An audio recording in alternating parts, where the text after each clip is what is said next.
Hi ಎಲ್ಲರಿಗೂ ನಮಸ್ಕಾರ.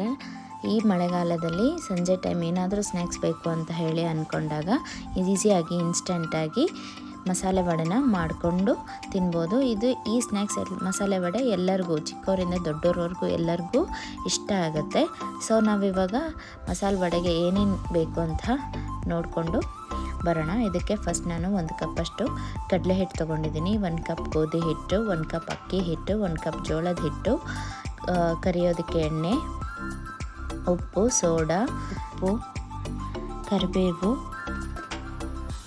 ಕೊತ್ತಂಬರಿ, ಹಸಿರು ಮೆಣಸಿನ್ಕಾಯಿ, ಜೀರಿಗೆ, ಅಜ್ವಾಯಿನ ತೊಗೊಂಡಿದ್ದೀನಿ. ಈಗ ಒಂದು ಮಿಕ್ಸಿ ಜಾರ್ಗೆ ಮೆಣಸಿನ್ಕಾಯಿ, ಕೊತ್ತಂಬರಿ, ಕರಿಬೇವು, ಜೀರಿಗೆ, ಶುಂಠಿ ಬೆಳ್ಳುಳ್ಳಿ ಪೇಸ್ಟ್ ಹಾಗೆ ರುಬ್ಬಲಿಕ್ಕೆ ಎಷ್ಟು ಬೇಕಷ್ಟು ನೀರನ್ನು ಹಾಕ್ಕೊಂಡು ತರಿಯಾಗಿ ರುಬ್ಬಿಟ್ಕೊಂಡಿದ್ದೀನಿ.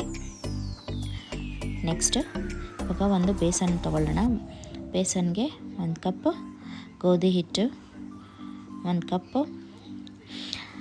ಜೋಳದ ಹಿಟ್ಟು, 1 ಕಪ್ ಕಡಲೆ ಹಿಟ್ಟು, 1 ಕಪ್ ಅಕ್ಕಿ ಹಿಟ್ಟು ಹಾಗೆ 1 ಕಪ್ ಕಡಲೆ ಹಿಟ್ಟನ್ನ ಹಾಕ್ಕೊತಾ ಇದ್ದೀನಿ. ಇದಕ್ಕೆ ಸ್ವಲ್ಪ ಅರಿಶಿನ ಪುಡಿ, ಸ್ವಲ್ಪ ಸೋಡಾ, ಚಿಟಿಕೆಯಷ್ಟು ಸೋಡಾ ಹಾಕಬೇಕಷ್ಟೆ, ಅಜ್ವಾಯಿನು, 2 ಸ್ಪೂನ್ ಎಣ್ಣೆ, ರುಬ್ಬಿಟ್ಕೊಂಡಂತಹ ಪೇಸ್ಟನ್ನ ಹಾಕ್ಕೊಳ್ತಾ ಇದ್ದೀನಿ. ಈಗ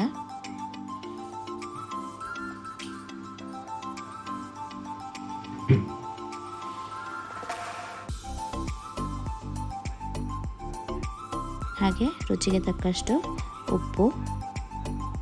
ಇದನ್ನು ಚೆನ್ನಾಗಿ ಕೈಯಲ್ಲೇ ಮಿಕ್ಸ್ ಮಾಡ್ಕೋಬೇಕು.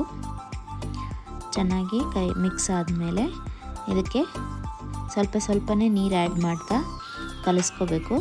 ಇದನ್ನು ಜಾಸ್ತಿ ತೆಳುವಾಗಿ ಕಲಿಸ್ಕೋಬಾರ್ದು, ಜಾಸ್ತಿ ಗಟ್ಟಿಯಾಗಿ ಕೂಡ ಕಲಿಸ್ಬಾರ್ದು.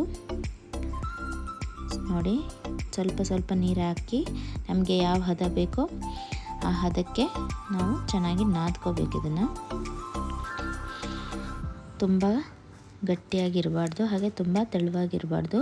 ಚಪಾತಿಗಿಂತ ಸಾಫ್ಟಾಗಿ, ಚಪಾತಿ ಹಿಟ್ಟು ಕಲಿಸ್ತೀವಲ್ಲ ಅದಕ್ಕಿಂತ ಸಾಫ್ಟಾಗಿರಬೇಕು.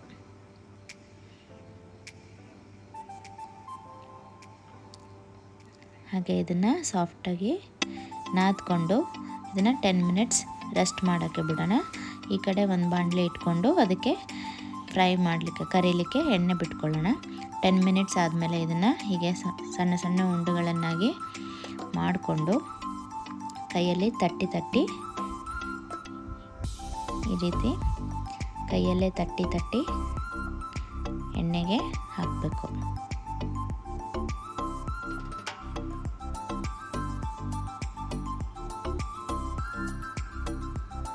ಎಣ್ಣೆ ಅಥವಾ ನೀರು ಏನಾದರೂ ಕೈಗೆ ಹಚ್ಕೊಂಡು ತಟ್ಟಿ ಎಣ್ಣೆಗೆ ಹಾಕಿ ಕರಿಬೇಕು.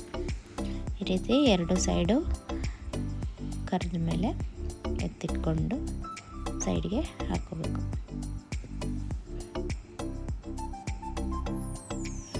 ನೋಡ್ತಾ ಇರ್ಬೋದು ಎಷ್ಟು ಚೆನ್ನಾಗಿ ಕಲರ್ ಬಂದಿದೆ.